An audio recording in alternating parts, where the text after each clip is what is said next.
Hi guys, what's up? Welcome to today's video. We are doing another reading vlog and I am very excited. We are finally reading The Seven Husbands of Evelyn Hugo. This has been on my bookshelf for so long. I bought this for myself for Christmas and it is now February and we are finally reading it. So I'm not gonna lie to you guys, I'm about 50 pages in. I'm on chapter 7 already. So I'm gonna tell you a little bit of what I thought that this book was gonna be about, and then I'm gonna tell you where we're at. Spoiler alert, this video will be filled with them because I wanna have a conversation with you guys. So many people said that they love this book. I have also gotten people saying that they do not like this book. I have read one other book by Taylor Jenkins Reid. I read Daisy Jones and the Six. I enjoyed it. Wasn't my favorite. So far I am liking this book more. So let's dive in. Before I started this book, I didn't know much. I knew the premise of the book, that there was a Hollywood actress and she was doing a tell-all to this random writer, and that was kind of it. I knew that there was a character named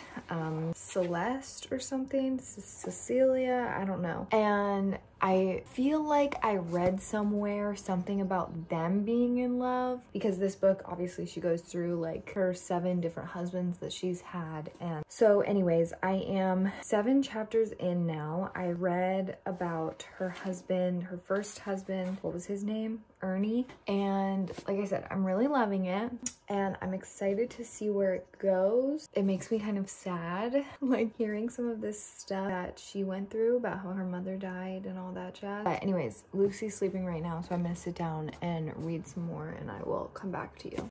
Okay, so I just got to the second husband, Don Adler, but I want to talk about like what I think, how I think, what's her name, the author girl, is involved. So obviously there's like, they're hinting at the possibility that like somehow her dad knew Evelyn or like worked on one of his projects, and maybe that's how that's why she wants her to write this story or something like that. I don't know if I feel that. I feel like it might have something to do more with Evelyn's daughter who had passed away. I feel like maybe she really liked this girl's writing or something like that. I don't know. And that's why Evelyn was like, I want her to do it because it's somehow connected to her daughter. Do you know what I'm saying? I don't know. That's kind of what I'm thinking currently, but we're gonna keep reading. I'm so excited. Okay, I just got to chapter 11 and I just read the part that said that Harry was like, I'm not interested in girls like you, and Evelyn was like, I could read through the lines, like he's not interested in girls at all. And I know that they get married and they're like best friends, so I definitely think that they get married because tapi like he fell in love with some man and she's in love with the other actress girl, I don't remember, the one that's in Little Women with her. But I want to know how their daughter falls into it because they had a baby together, so we will get there. But that's what I'm thinking right now, that they like get married because they're best friends and they're both in love with like somebody that they can't be in love with, you know. I'm reading right now and Harry just found out that Don is abusing Evelyn.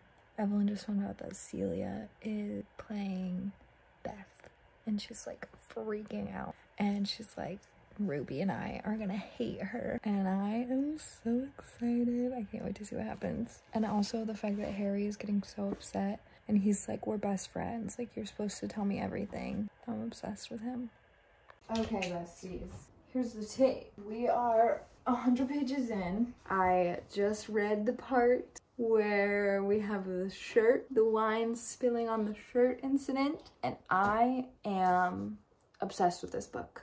I am obsessed, I'm enthralled, I am so in love with what is happening. And I cannot wait to see where we go from here.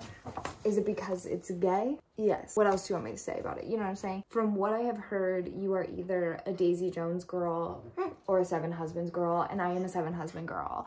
Till the day that I motherfucking die. Till the day that I die. For that scene alone, that was so good. And I have 200 pages left. Like, where are we going from here? You know what I'm saying? So I really can't wait. If there's a plot twist and this all goes downhill, I'm gonna be fucking fuming. It's fine. I love Harry. I love what is going on here with Evelyn and Celia. I don't like Dawn. Nobody does. I am a little bit concerned, or I'm excited to see what happens, because obviously she divorces him. We've got 5 husbands left, you know what I'm saying? But how? Do they get divorced? Does he die? Does somebody kill him? Is it Evelyn? Is it Celia? Is it Harry? I don't know. So I'm excited to keep reading, but Lucy... Yeah, she woke up, and so now I can't read anymore, and you know what she said. So I'll come back to you when I have the chance to keep reading. We're gonna go on a walk. Say bye-bye. Say bye-bye. Bye-bye. Good job. We're on chapter 18. She just said it. She said, "Evelyn, who was your great love? You can tell me." Evelyn looks out the window, breathes in deeply, and then says, "Celia St. James." That is so cute. I'm like gushing. Okay, a lot has gone down. I am now on to our 3rd husband. The scene with Celia and Evelyn was everything that I wanted and more. I love it so much. My little gay heart is exploding. She's leaving Dawn. Her career is like, you know, going downhill. And she agreed to do the cover for Vincent, the magazine. But literally Monique just said, like, she agreed to do the cover, which is the one thing that she said she wouldn't do, which means that she wants something from me and she wants it bad. So now I'm getting scared. That's what she said. And so now I'm like, what does she want from her? Also, she keeps asking, like, what is the timeline for this to come out? And she's like, I'm not answering that question. But then she just told her that she wants to tell the story as fast as possible. Like, she wants her to be there every waking day so that, like, she can tell the story as quickly as she can. So I'm like so intrigued. I don't understand the people who are like, this book is so boring. Like, I'm on the edge of my seat. Like, I just want to keep reading to figure out what the hell is happening. You know what I mean? Oh my god, this freaking book. So Celia just won her Oscar for Best Supporting Role or whatever. And Evelyn says, "Why aren't you out there celebrating? You should be at the sunset party." And she says, "I only wanted to celebrate with you." She said, "I pulled her closer to me and she kicked off her shoes. Nothing means anything without you." Are you kidding me? Are you joking with me, bitch? I'm fucking crying. Hi guys. It has been a terrible last 12 hours of my life, but I just got home from work and then my best friend's house, so now I'm reading. Lucy's sleeping. Oh, you can't see her monitors over there. I'm at the part where Evelyn devises the plan to elope with the singer Mick Riva. It's getting interesting. Oh my god, you guys, so much is happening. She slept with Mick. They got annulment. Obviously, she's pregnant. Lucy's still sleeping. I'm eating a fudge pop. Celia is running out of the house because she's so hurt, and part of me wants to scream and cry because I feel this pain on such a deep level. Let's keep reading. Okay, we've taken another turn. She ended the pregnancy. She terminated the pregnancy, was not ready for that. I definitely thought that she got pregnant and she was gonna marry Harry to make it look like they had a baby together and that's how they had their daughter. That's not the case, I guess. Also, I love Harry, a beautiful man he is. I want to give him a million hugs. I'm curious to see, because it says I didn't speak to Celia for 5 years after that. So I'm curious to see when they started talking again, if something happened with them again. I don't know. Hi guys. We look like a disaster. I apologize. Lucy is sick. So it has been a long 24 hours, let me just say.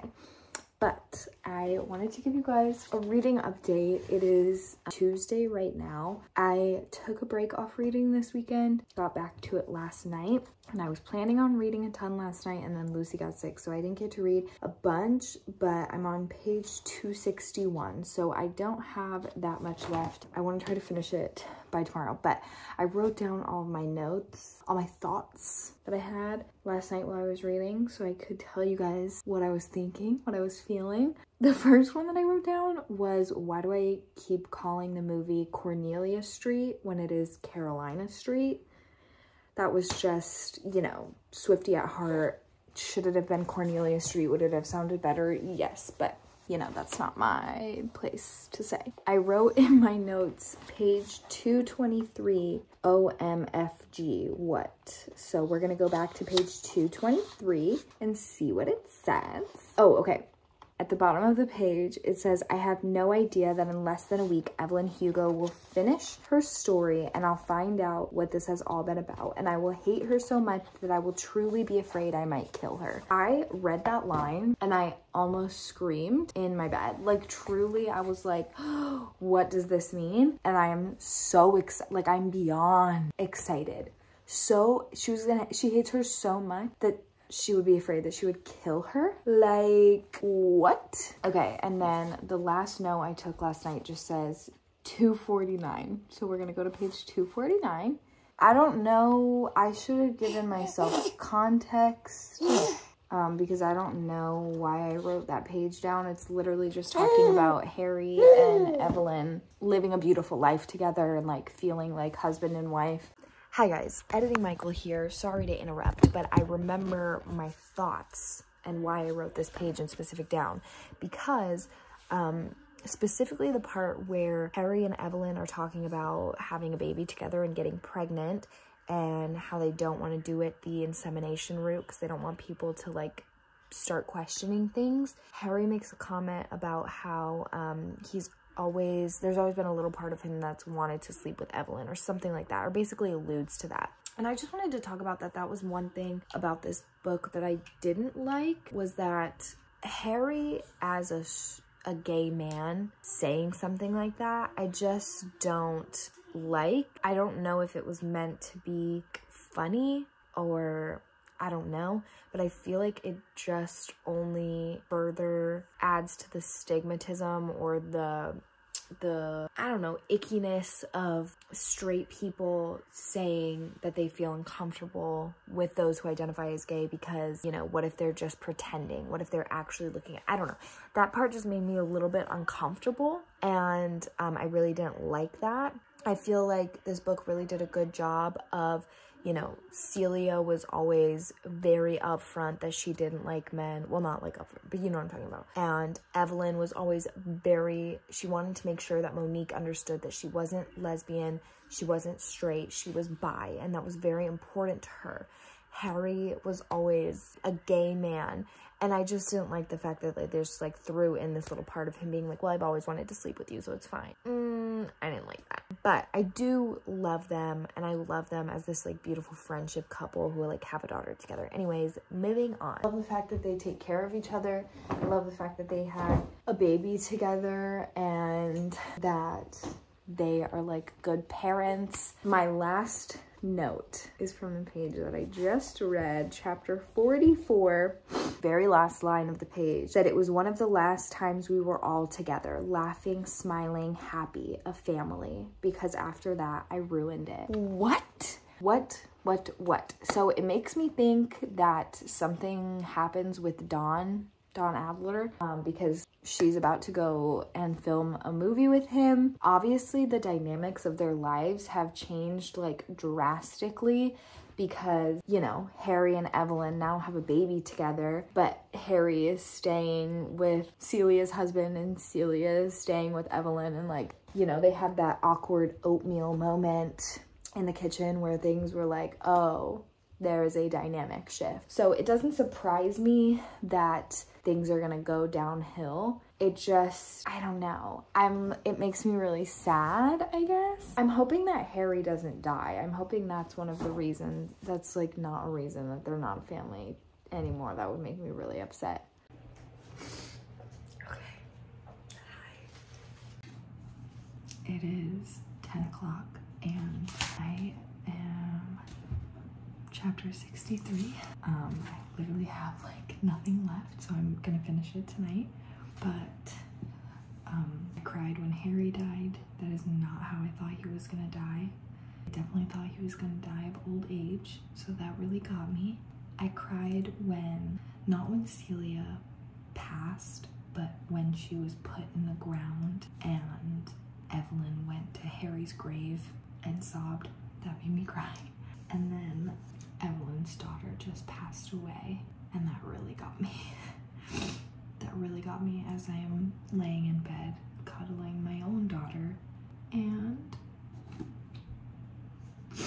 this book is just really good. I really love it so far, and I'm really scared of what the rest of it's gonna be and why Monique is gonna end up hating Evelyn. I don't know. I just really I love how raw that she's been, especially in talking about sex and sexuality as a woman and as a bi woman. You know, it's something that I relate to. This is truly one of the best books I've ever read. 5 stars. I have literally this much left, so I'm gonna go finish it. Hi guys, I'm at a red light right now, but I finished Seven Husbands last night, so I wanted to give y'all my final thoughts and opinions, and man oh man am I obsessed with this book. I give it 5 out of 5 stars. Yeah, I'm just like, so there were some things that I didn't really love. There was somebody, I posted on my Instagram story last night that I had finished it, and somebody was like, I didn't like the ending. I feel like they just threw in the fact that her dad was the one in the accident and then ended the book, and that's all we got. I will say I was not even thinking about her dad and like how he was involved at the end of the story. I kind of forgot, and I'm probably just like stupid and naive, but I don't know, I really wasn't like ready for that ending, I guess. One thing I didn't hate the way that that was done. I feel like it was very human, and I will come back to that. The one thing I didn't like about that like small storyline was that Monique kept saying something like, my father is gay, my father loved men, or my father was in love with a man, or something like that. It had such like a negative connotation to it, and I was just like, I don't know. I've never been in that situation, losing a parent and then later finding out that they, you know, had like a secret lover or something like that. But I feel like if I did, the last thing on my mind in that whole scenario would be thinking about the fact that they were gay. Do you know what I'm saying? I don't know. That was just the one part that I was like, okay. But going back to the way that the book ended felt very raw. I love the way that Taylor writes, because so often we read stories that get like wrapped up with this beautiful little bow where everyone's like happy and in love at the end of the book, and that is not how she writes. Like, she leaves the characters right where they are, right where they're supposed to be. She writes them so innately human and like raw and emotional, and I just love it. I love it so much. I think it's beautiful, beautimous. So yeah, I am obsessed. I think the book was truly amazing. I loved the ending. Sorry for that little stray guy hanging in y'all's face. I think it was just beautiful, wonderful, everything and more. So I hope you guys enjoyed reading it along with me. Let me know what your thoughts are in the comments down below. And let me know what book I should do next for a reading vlog. Okay. Goodbye.